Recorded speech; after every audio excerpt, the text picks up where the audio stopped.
Eastern Mennonite University is I think it could be properly called tiny, university in the Shenandoah Valley located in Harrisonburg, Virginia. This is Research Methods for Social Change, and this course is structured in 3 parts. The Zaire Institute for Restorative Justice is a program of the Center for Justice and Peace Building, but it's a program that is really meant to connect folks around the conversation about restorative justice, both locally but also nationally and internationally. The Zaire Institute is at Eastern Mennonite University in part because Howard Zaire himself was raised in a Mennonite context. And so the roots of some of Howard's analysis and thoughts about justice are woven into the fabric of how Mennonites have thought about restorative justice, especially in the last 20 to 30 years. Mennonites are historically a part of a kind of an offshoot of the Reformation in the 16th century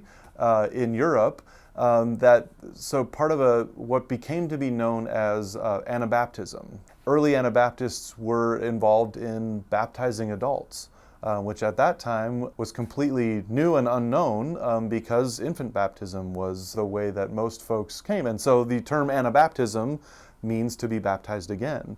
And so Anabaptism, from which Mennonite is a stream that continues, kind of begins with this critique in some ways, and then has to find active and positive and productive ways to build community, ways to create, ways to worship even in those days that are consistent with that critique. So the process of restorative justice can be talked about as a way for those who have done harm to look at what accountability means, to look at what healing means, but also for those who have been harmed. Some of the original energy around restorative justice that I think that still is there, it has to do with attending to the needs of people who have been harmed. Sometimes our retributive system thinks of it in the sense of, well, if pain is inflicted on this particular individual for this particular violation, that will prevent others from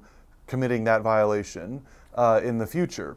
And so restorative justice critiques that and wants to question whose needs are being met by the infliction of punishment. So restorative justice has multiple kind of points of intervention, but one of the most important ones is paying attention to the experiences and the needs of those who have been harmed, and their needs, their experiences as they vocalize them.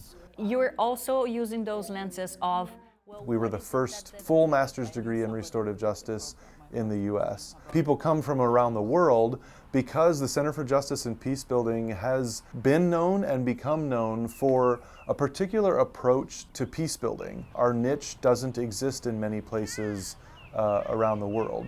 And so we have a lot of students coming to us because of that particular approach. There have been big contributions to social movements because of some small things that have happened at many places around the world, for sure.